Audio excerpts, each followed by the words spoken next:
Now question number 15. A contract on a construction job specify a penalty for delay of a completion beyond a certain date as follows.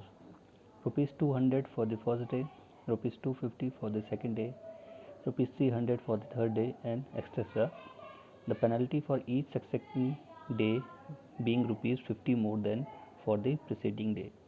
How much money the contractor has to pay as a penalty if he has delayed the work for 30 days. क्या बोल रहे हैं, एक contractor को एक construction job मिलती है, ठीक है, और उसको क्या, उसको पेनल्टी पड़ती है, पेनल्टी में फाइन पड़ता है अगर वो काम को डिले करता है, ठीक है, सर्टेन डेट के अकॉर्डिंग बोला है मैंने। अगर जैसे आपको कोई काम 5 जुलाई तक आपको सबमिट करना है, लेकिन आप उसके बाद सबमिट करोगे तो आपको हर डे का आपको 5 रुपीज़ का फ़ाइन पड़ेगा। तो वैसे ही एक कंस्ट्रक्शन कंपनी है, उसमें एक कॉन्ट्रैक्टर है, उसको कोई टास्क दिया है काम कंप्लीट करने के लिए, तो अगर वो उसको उस डेट के बियॉन्ड करता है तो उसको क्या पड़ती है, पेनल्टी, ठीक है, सर्टेन डे। अगर वो पहले दिन उसको अगर उसको कितने का फ़ाइन पड़ता है, ₹200, सेकंड डे उसको पड़ता है ₹250, थर्ड डे पड़ता है उसको 300, ऐसे ऐसे चलता है, ठीक है, ठीक है। अगर आज जैसे 5 जुलाई को काम देना था, आपने मुझे 6 जुलाई को काम दिया, तो आपको उसमें कितने की पेनल्टी पड़ेगी, 200। फिर उसके नेक्स्ट दिन 50 रुपीज़ इंक्रीज़ होता रहेगा। जैसे ट्यूसडे को आपने दिया मुझे 200 फ़ाइन पड़ा, फिर वेडनेसडे को आपको 250 का फ़ाइन पड़ जाएगा, ठीक है। ऐसे 50 रुपये हर दिन इंक्रीज़ हो रहा है फ़ाइन में, ठीक है, ठीक है। How much money the contractor has to pay as a penalty. अब बताना है कि कॉन्ट्रैक्टर टोटल कितना मनी पेनल्टी में कितना पेनल्टी पे करेगा अपने काम का। 30, अगर उसका काम 30 दिन के लिए डिले हुआ था, मेरा वो काम 30 दिन के बाद देता है, जो 30 दिन पहले होना था उसने वो काम 30 दिन के बाद दिया, तो 30 दिन के अंदर से टोटल कितनी पेनल्टी पड़ेगी, ठीक है, या 30 दिन का टोटल फ़ाइन कितना देगा वो। तो AP पहले दिन कितने का फ़ाइन है उसे, 200। नेक्स्ट डे उसको कितने का इंक्रीज़ हो रहा है फ़ाइन, हर दिन कितने से इंक्रीज़ हो रहा है, 50 से। तो नेक्स्ट डे उसको कितना पड़ गया फ़ाइन, 250। थर्ड डे फ़ाइन कितना इंक्रीज़ हो गया, 300। फोर्थ डे कितना का, फोर्थ डे में कितना हो जाएगा, 350। Fifth day 400। ऐसे से फ़ाइन हर डे क्या हो रहा है, 50 रुपीज़ इंक्रीज़ हो रहा है, ठीक है। तो हमारी AP हो गई। फर्स्ट टर्म हमारा क्या है, 200। कॉमन डिफरेंस, हर डे के बीच में कितने का डिफरेंस आ रहा है फ़ाइन का, 50 रुपीज़। हर पहले डे, फर्स्ट डे और सेकंड डे के बीच में डिफरेंस है फ़ाइन का, वो कितने का, 50 रुपीज़ का। वैसे ही थर्ड डे और सेकंड डे और थर्ड डे के बीच में डिफरेंस कितना है फ़ाइन का, 50 रुपीज़ का, क्योंकि फ़ाइन क्या है, 50 रुपये से बढ़ रहा है हर दिन। तो कॉमन डिफरेंस हमारा क्या होगा, A2 माइनस A1। तो 250 माइनस 200 हमारा कितना हो गया, 50, ठीक है। और and total number of days कितने दिन के लिए उसने डिले करा काम, कितने दिन उसने देर में दिया कंप्लीट करा काम, वो क्या है, 30 डेज है, ठीक है। डिले उसने कितने डेज के लिए करा, 30 डेज के लिए। तो हमें टोटल मनी बतानी है पेनल्टी की, कि कितना वो 30 दिन के बाद कितना पेनल्टी वो देगा, ठीक है। तो सम निकालना है टोटल मनी का, पेनल्टी का टोटल सम निकालना है हमें पेनल्टी का, ठीक है, फॉर 30 डेज। तो SN equal to N/2 2A plus N-1D, ये सम का फॉर्मूला है। S30 कितने दिन के लिए निकालना है, 30 दिन के लिए, तो N के बदले रख देंगे हम 30, ठीक है। तो S30 इक्वल टू N के बदले 30/2, फिर 2 फर्स्ट टर्म हमारी क्या है, 200 प्लस N हमें पता है कि कितने दिन की निकालना है, पेनल्टी कितने दिन की है, 30 दिन की। तो 30 माइनस 1 और कॉमन डिफरेंस हमारा क्या है, 50। ये हो जाएगा आपका 15, ये हो गया आपका 400 प्लस ये 29 इंटू 50, ठीक है। 15 ऐसी 400, ये देगा आपको 29 इंटू 50, 1450। ये ऐड करके हो जाएगा 1850। 15 से मल्टीप्लाई करोगे तो कितना आ जाएगा, ₹27,750। The total money paid as a penalty after 30 days is 27,750। तो उस कॉन्ट्रैक्टर ने 30 दिन की पेनल्टी कितनी दी, इसने 27,750 मीन्स 27,750 टोटल पेनल्टी इसको इतनी पड़ी डिले करने के लिए, ठीक है। अगर वो काम टाइम पे दे देता है ऑन ड्यू डेट तो उसे कोई पेनल्टी नहीं पड़ती, ठीक है, लेकिन उसने 30 दिन डिले करा है काम को, तो उसको गवर्नमेंट ने इतनी पेनल्टी चार्ज करी है। The question number 16. A sum of ₹700 is to be used to give 7 cash prizes to student of a school for their overall academic performance. If each prize is ₹20 less than the preceding prize, find the value of each prize. क्या है, total 700 rupees है, ठीक है, सम of 700 rupees इसको देना है आपको। इस 700 रुपीज़ को आपको डिस्ट्रीब्यूट करना है 7 कैश प्राइजेस में, ठीक है, ठीक है, फॉर ओवरऑल एकेडमिक परफॉर्मेंस। आपके जिस स्कूल में परफॉर्मेंस, जैसे जो बच्चा क्लास में फर्स्ट आया उसको, अब उसको क्या मिलेगा, ज़्यादा अमाउंट मिलेगा, जो सेकंड आएगा उसको फर्स्ट वाले से थोड़ा कम अमाउंट मिलेगा, जो थर्ड आएगा उससे थोड़ा और कम मिलेगा। तो ऐसे ऐसे क्या है, प्राइस को 700 को डिस्ट्रीब्यूट करना है, 700 कैश को स्टूडेंट्स में, ठीक है। तो हमें बताना है find the value of each price, बताना है कि फर्स्ट जो स्टूडेंट आया उसे कितना अमाउंट मिला, जो सेकंड आया उसे कितना कैश प्राइस मिला, जो थर्ड आया उसे कितना कैश प्राइस मिला, ऐसे जो फोर्थ आया उसे कितना। तो ऐसे टोटल बताना है कि टोटल नंबर ऑफ स्टूडेंट कितने हैं और टोटल कैश प्राइस, जो कैश प्राइस है वो क्या क्या है, जो फर्स्ट पोजीशन का जो अमाउंट है वो कितना है, जो सेकंड विनर है उसको कितना कैश मिला, और टोटल जो कैश है वो कितना है 700। इस 700 से ही आपको मनी को क्या करना है, डिस्ट्रीब्यूट करना है इन स्टूडेंट में, ठीक है। और ये बोल रखा है अगर फर्स्ट वाले को 100 मिला होगा तो जो सेकंड आएगा उसको फर्स्ट वाले से 20 रुपीज़ कम मिला, मीन्स सेकंड वाले को कितना मिला होगा 80। अब जो थर्ड आया है थर्ड वाले को सेकंड वाले से कितना कम मिलेगा 20। तो अगर सेकंड वाले को 80 मिला तो थर्ड वाले को कितना मिलेगा 60। वैसे ही अगर थर्ड वाले को 60 मिला तो फोर्थ वाले को कितना मिलेगा 40, ठीक है। तो हमें भी अमाउंट नहीं पता कि फर्स्ट स्टूडेंट को क्या मिला, ठीक है, फर्स्ट प्राइज़ क्या है। तो मैंने मान लिया लेट फर्स्ट प्राइज़ भी एक्स, मैंने मान लिया जो फर्स्ट प्राइज़ मिला है वो कितना है, उसकी अमाउंट कितनी है रुपीज़ एक्स, ठीक है। तो सेकंड वाला हमें पता है कि जो सेकंड प्राइस है वो फर्स्ट प्राइस से कितना कम है 20 रुपीज़, क्योंकि बोला कि the first price if each price is 20 less than the preceding, जो सेकंड प्राइस होगा वो पहले प्राइस से 20 पे कम होगा। अगर तो फर्स्ट प्राइस अगर एक्स है तो सेकंड प्राइस क्या होगा एक्स माइनस 20, ठीक है। ऐसी थर्ड प्राइस क्या होगा x minus 20, minus 20 means third price क्या होगा आपका, अगर थर्ड प्राइस देखना है आपको, थर्ड प्राइस क्या होगा, सेकंड प्राइस ये था, इससे जो थर्ड वाला होगा उसको सेकंड प्राइस से कितना कम मिलेगा 20, तो ये हो जाएगा आपका एक्स माइनस 40, ठीक है। तो हमारी ए पी बन गई एक्स माइनस 20, एक्स माइनस 40, ठीक है, और सो ऑन। तो फर्स्ट टर्म हमारी क्या हो गई एक्स, कॉमन डिफरेंस हमारा क्या है A2 माइनस A1, तो A2 हमारा क्या x minus 20, A2 minus A1, A1 क्या हमारा एक्स से एक्स कैंसिल, टी हमारा आ गया माइनस 20। एन हमें पता है टोटल कितने कैश प्राइस दिए 7, एन हमें देखा कि टोटल आपको 7 प्राइस कैश प्राइस डिस्ट्रीब्यूट करना है, ठीक है। तो एन हमें पता रखा है कुल 7 कैश प्राइस डिस्ट्रीब्यूट करने हैं और टोटल अमाउंट कितना है हम पे 700, ठीक है। टोटल हमें जो मनी है अलाउट है वो कितनी है 700, इसे 700 से हमें 7 कैश प्राइस देने हैं, तो total amount of money is 700 and total number of cash prize to be distributed is 7, ठीक है। तो हमें क्या निकालना है, वैल्यू निकालनी है कि फर्स्ट प्राइस जो विनर है उसको कितना कैश प्राइस मिला, जो सेकंड है उसको कितना मिला। तो Sn equal to n by 2a n minus 1t, ठीक है। तो S7 हमें पता है कि नंबर ऑफ कैश प्राइस कितने 7, तो S7 इक्वल टू n के बदले 7 बाई 2 a कितना है हमारा x, n हमें पता है कैश प्राइस कितने हैं 7 माइनस 1 और d हमारा कितना है माइनस 20। अब टोटल अमाउंट हमें पता है कि हम पे कितना है टोटल कैश 700, इसे 700 को हमें 7 प्राइस में डिस्ट्रीब्यूट करना है। तो S7 कितना हो जाएगा हमारा 700, n के बदले 7 बाई 2 a के बदले x प्लस n हमें पता है 7 माइनस 1 और d हमारा माइनस 20। इस 7 से 700 कैंसिल, यहाँ बचा 2, यहाँ आएगा आपका 100, ये हो गया 2x, यहाँ पे बचेगा 6 और 6 इंटू माइनस 20 देगा आपको, ठीक है। ये तो हो गया आपका 100 इंटू 2, जो नीचे 2 था वो क्रॉस मल्टीप्लाई हो गया 100 से, तो कितना हो जाएगा 200, यहाँ पे 2x और 2 इंटू 6 इंटू माइनस 20 देगा, 6 इंटू माइनस 20 देगा आपको माइनस का 120, ठीक है। ये माइनस 20 इधर आके क्या हो जाएगा प्लस का, तो 200 प्लस 120 दे देगा आपको 320 इज इक्वल टू 2x ऐसे रहा, एक्स ऐसे रहा, 2 से कैंसिल हो जाएगा, 320 कितना रहेगा 160, तो एक्स कितना आ गया 160।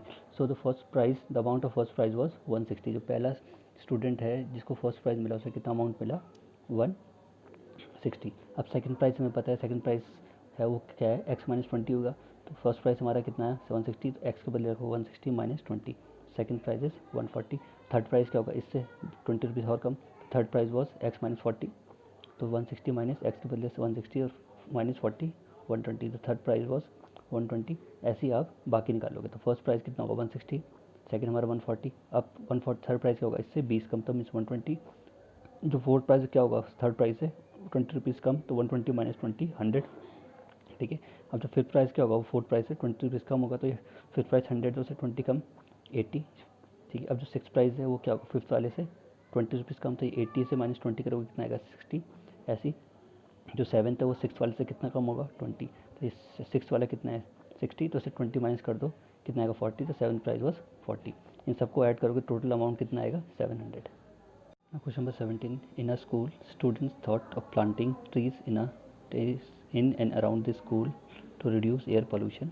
It was decided that the number of trees that each section of each class will be the same as the class in which they are studying. Example, a section of class first will plant one tree, a section of class 2 plants two trees, and so on till class 12th.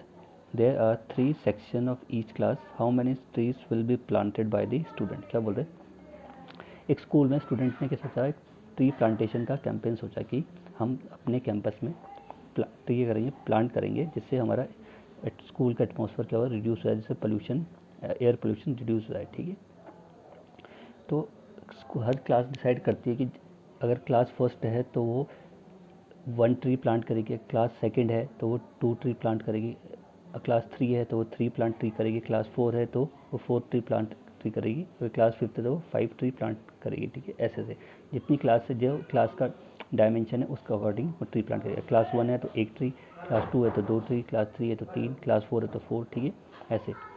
और ऐसे कहाँ तक चलते हैं, class 12 तक। और हर class के कितने सेक्शन है, 3।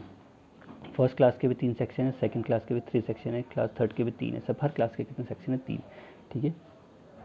तो आपको बताना है how many trees will be planted by the school, तो total number of trees planted by the students. तो देखो, first class 1 tree, second class 2 trees, third class 3 trees, that to 12 class 12 trees, ठीक है। फर्स्ट क्लास है तो 1 tree plant करेगी, second है तो वो 2 ट्री प्लांट करेगी, थर्ड है तो वो 3, ऐसे ऐसे 12 क्लास है तो 12 ट्री प्लांट करेगी, ठीक है। तो हमारी AP क्या हो गई, 1 2 3 दैट 12। तो first term is 1, common difference is A2 minus A1, तो 2 minus 1 1, and n is 12. Total number of classes is 12. 1 to 12 is n is 12.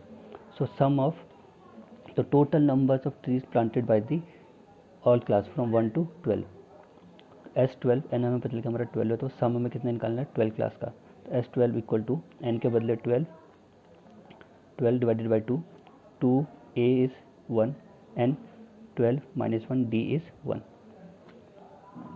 2 6 ज़ा 12, ये आ गया 6, 2 1 ज़ा 2, और यहाँ पे होगा 11, 11 इंटू 1 11, 2 प्लस 11 13, 13 इंटू 6 78, ये आ गया total number of trees planted 78 from class 1 to class 12। लेकिन ये तो क्लास 1 से लेकर 12 तक ये कितने हैं, 78, लेकिन ये क्लास का एक सेक्शन, हर क्लास में कितने सेक्शन है, 3।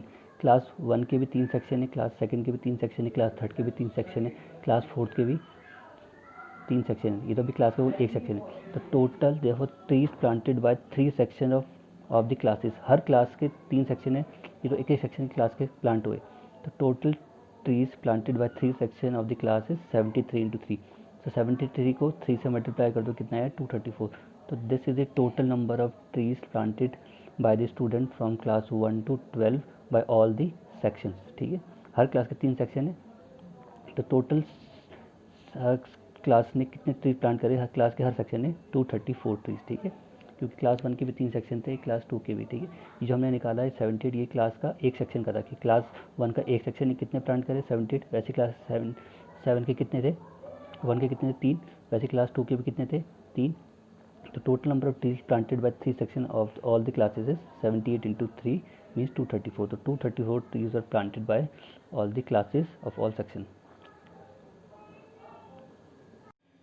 Question 18. A spiral is made up of successive semicircle with center alternately at A and B, starting with centers at A or radii 0.5 cm, 1 cm, 1.5 cm, 2 cm as shown in the figure. What is the total length of such spiral made up of 13 consecutive semicircle?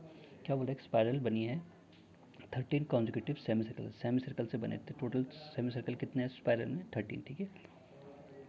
देखिए alternate radius क्या है, ए और B, और centre कहाँ से start हो रहा है, ए से। तो जिसका जो पहले सेमी सर्कल का जो रेडियस है वो कितने का है, कितना है 0.5, मीन्स जो ये सेमी सर्कल है ये फर्स्ट, ये इसका रेडियस कितना है 0.5। इसका जो दूसरा सेमी सर्कल है वो क्या है, ये इसका रेडियस कितना है 1। तीसरा सेमी सर्कल कितना है, ये इसका रेडियस कितना है 1.5। जो फोर्थ सेमी सर्कल इसका रेडियस कितना है 2। फिर जो फिफ्थ सेमी सर्कल होगा उसका रेडियस कितना होगा 2.5। जो सिक्स सेमी सर्कल होगा उसका कितना होगा 3। फिर ऐसे, ठीक है। कितने सेमी सर्कल हैं 13 है। आपको बताना है इस टोटल स्पायरल की लेंथ कितनी है। जब हमको स्पायरल से हटा के इसको वायर को बिल्कुल स्ट्रेट कर दें तो जो वायर स्ट्रेट हो जाएगा उसकी टोटल लेंथ कितनी आएगी वो निकालनी है, ठीक है। ठीक है। तो हमें पता है कि भाई सर्कल का सर्कमफेरेंस क्या होता है 2πr, लेकिन सर्कल हमारे स्पायरल में कितने सेमी सर्कल बन रहे हैं, तो सेमी सर्कल का पेरीमीटर क्या हो जाएगा πr, ठीक है। तो पहले सेमी सर्कल के लिए हमने डिनोट कर दिया I1 से।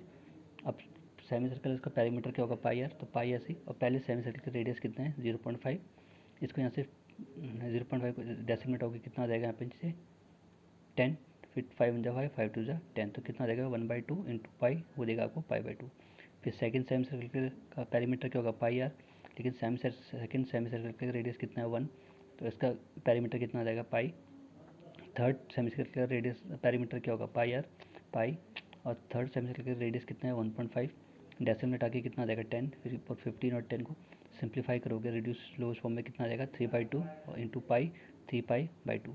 ऐसे फोर्थ सेमी सर्कल, ठीक है। तो हमारी ए पी क्या बनी π/2 पाई 3π एंड सो ऑन, फिर आएगा 2π। तो फर्स्ट हमारी क्या हो गई π/2, कॉमन डिफरेंस हमारा a2 माइनस a1, a2 हमारा कितना है पाई और a1 कितना है हमारा π/2।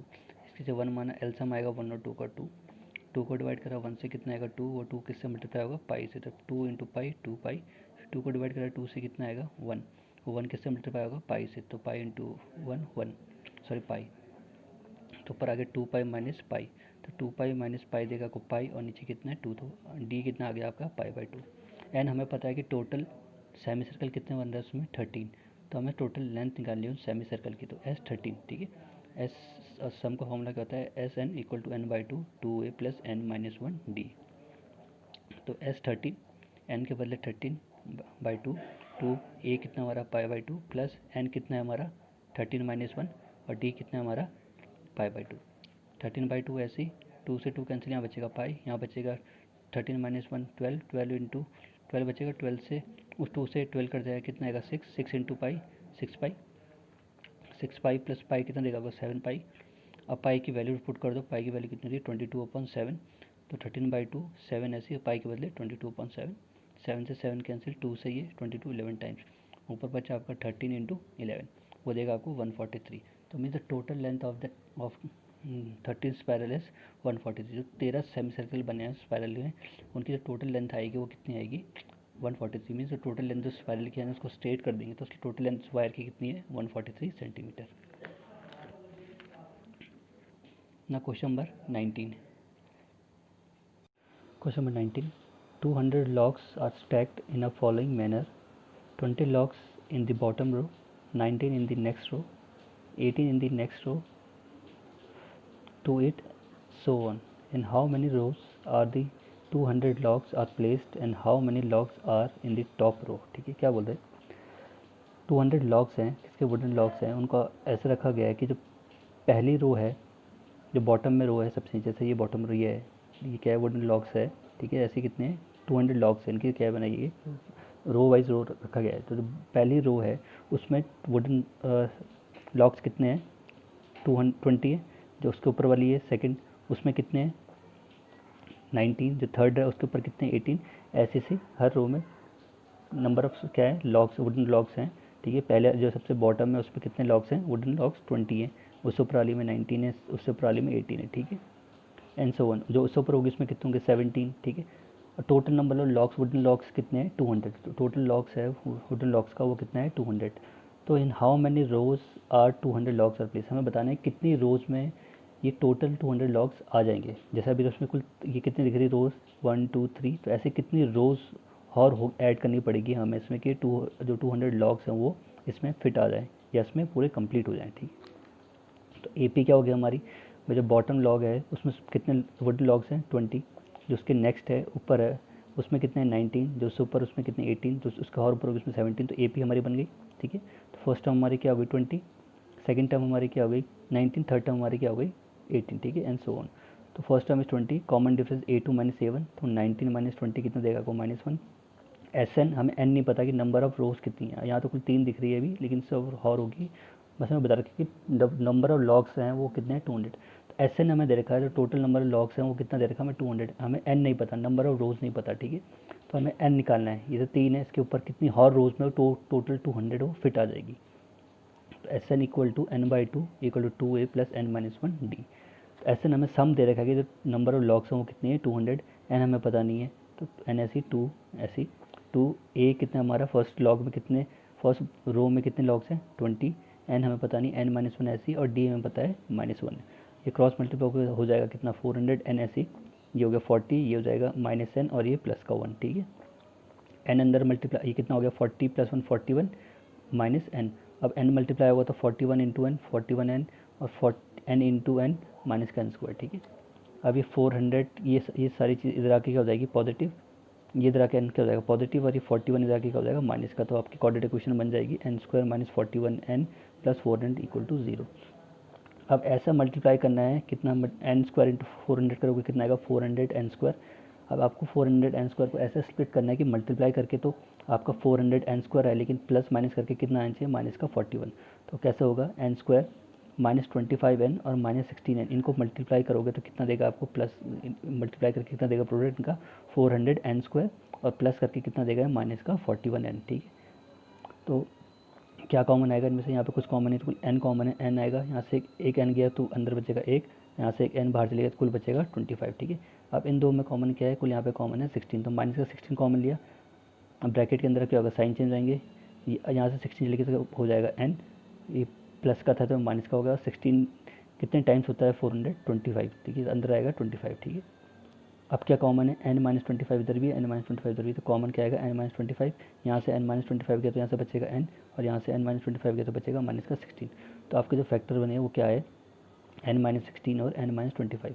तो एक बारी n - 16 को इक्वल टू 0 और एक बारी n - 25 को इक्वल टू 0। तो एक बारी n इक्वल टू 16, n से वैल्यू आएगी n इक्वल टू 16, यहाँ से आएगी n equal to 25, when n equal to 16। अब मान के चलते कि जो नंबर ऑफ रोज है वो 16 है, तो Tn, ठीक है, तो Tn निकालेंगे। Tn देखो उन्होंने और पूछा था, how many logs are there in the top. अब जो टॉप रो है, टोटल रोज तो हमें पता चल गया कि क्या है 16 और 25, इन दो में से जो ऑप्शन होगा। अब बताने जो टॉप रो में है, जैसे बॉटम रो में तो कितनी लॉग्स थी 20, अब जो सबसे टॉप रो होगी उसमें कितने नंबर ऑफ लॉग्स हैं, ठीक है। तो Tn equal to a + n - 1d, ठीक है। तो T16, पहले n हमारा कितना 16, हम मान के चल रहे कि अभी टोटल नंबर ऑफ रोज कितनी है 16, तो T16 इक्वल टू पहले हमारा ए पी क्या थी, ए में फर्स्ट हमारी कितनी 20 प्लस n 16 - 1 और डी हमारा -1, तो 20 - 50 कितना हो जाएगा 15 इंटू -1 -15, तो कितना आ गया 5। तो पहली रो में टोटल 5 लॉग्स हैं, जब नंबर ऑफ रोज हम कितनी मान के चलेंगे 16। अब n इक्वल टू 25, अब मान के चल रहा है कि हमारी जो टोटल नंबर ऑफ लॉग्स हैं वो कितनी, जो रोज है वो कितनी है 25, ठीक है। तो Tn equal to a + n - 1d, T 25, a हमारी 20, n 25 - 1 और d हमारा -1, तो 20 - 24 कितना आ रहा -4। तो टर्म हमारी की क्या है, नेगेटिव हो नहीं सकती रोज, ठीक है, रोज कभी नेगेटिव नहीं होती। तो हमारी जो आंसर है वो क्या है, टी जो नंबर ऑफ लॉग्स हैं, जो नंबर ऑफ रोज हैं वो कितनी हमारी 16, और जो टॉप रो है उसमें कितने लॉग्स हैं 5। सो 200 logs can be place in 16 रोज। तो 200 लॉग्स हैं, वुडन लॉग्स, उनको हम कितने रोज में एडजस्ट कर सकते हैं, वो है 16, ठीक है। अगर ये पॉजिटिव आता है तो दोनों ऑप्शन होता है, लेकिन ये क्या आ गया नेगेटिव आ गया, ठीक है, नंबर ऑफ रोज नेगेटिव हो सकती, ठीक है। तो 200 logs can be place in 16 rows. Now question number 23, last question of this exercise. In a potato race, a bucket is placed at the starting point, which is 5 meter from the first potato, and other potato are placed 3 meter apart in a straight line. There are 10 potatoes in a line. A competitor starts from the bucket, picks up the nearest potato, run back with it, drop it in the bucket, runs back to pick up the next potato, run to the bucket, drop it in the, and in she continue in the same way until all the potatoes are in the bucket. What is the total distance the competitor has to run? क्या बोल रहे हैं, एक potato race हो रही है जिसमें क्या है, एक एंड में आप हो और एक एंड में रखी हुई बकेट रखी हुई है, और उसके सामने क्या है पोटैटो है, ठीक है। तो बकेट है, बकेट के 5 मीटर डिस्टेंस में पहला पोटैटो रखा हुआ है, ठीक है। फिर पहले पोटैटो के बाद हर 3 मीटर के डिस्टेंस में क्या है पोटैटो रखे हैं, ठीक है। तो हर पोटैटो के बीच में कितने का डिस्टेंस है 3 मीटर का, और द फर्स्ट पोटैटो और बकेट के बीच में डिस्टेंस कितने का 5 मीटर का। आप रन करते हो, फर्स्ट पोटैटो उठाते हो और उसको बकेट में ड्रॉप करते हो, फिर वापस रन करते हो सेकंड पोटैटो में, इसको पिक करते हो, फिर जाते हो बकेट में, उसको ड्रॉप करते हो सेकंड को, फिर वापस रन करते हो, थर्ड में पहुँचते हो, थर्ड वाले को उठाते हो, फिर बकेट के लिए बकेट की तरफ रन करते हो, वहाँ ड्रॉप करते हो, फिर वापस रन करते हो फोर्थ पोटैटो के पास, फिर उसको पिक करते हो, फिर वापस बकेट के जाते हो, उसको ड्रॉप करते हो ऐसे, ठीक है। तो टोटल नंबर पोटैटोस कितने हैं, 10, ठीक है। तो आपको बताना है what is the total distance the competitor has run, बताना है टोटल डिस्टेंस कितना कंपटीटर ने रन करा होगा टू एंड फ्रो में 10 पोटैटो को उठाने और ड्रॉप करने में, ठीक है।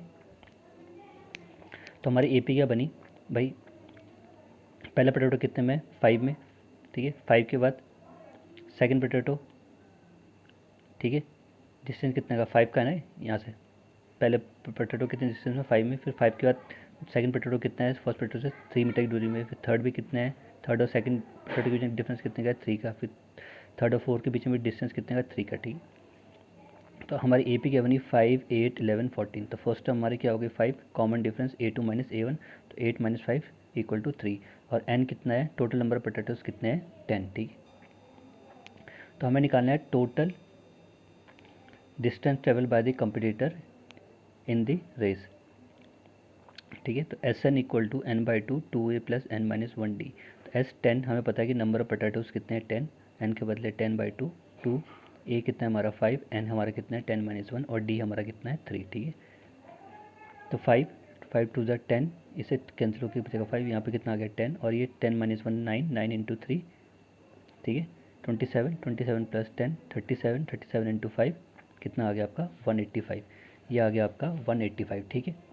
लेकिन टोटल डिस्टेंस कितना का है, तो एक साइड का आया है, लेकिन total distance run by the competitor to and fro कितना आएगा, 2 इंटू 185 मीन्स 370 मीटर। ये एक डिस्टेंस का है, मतलब आपने उठाया, आपने बकेट में एक साइड का रन करा, वो क्या जो रन वो है, कंप्यूटर कैसे भाग रही है, बकेट में डाल रही है, फिर वहाँ से वापस आई, तो जाने का और आने का डिस्टेंस ये कुल एक साइड का डिस्टेंस है। तो टोटल डिस्टेंस क्या होगा इसका, आने जाने का वो कितना हो जाएगा, 2 से मल्टीप्लाई करना पड़ेगा, 2 इंटू 185 मीन्स 370 मीटर, ठीक है। एक बार आप यहाँ से गए उधर, फिर वहाँ से वापस भी आए, तो डिस्टेंस कितना चला आपने, यहाँ से आप यहाँ गए, आप यहाँ से पहले ए से बी गए 10 मीटर, फिर बी से वापस ए में आए 10 मीटर, कितना चला 20, ठीक है। ये कुल है एक से दूसरे का जाने का, तो उसको 2 से मल्टीप्लाई करेंगे तो टोटल डिस्टेंस आएगा आपका आने जाने का, टोटल डिस्टेंस कितना ट्रेवल करा कंप्यूटर ने, वो है आपका 370 मीटर्स।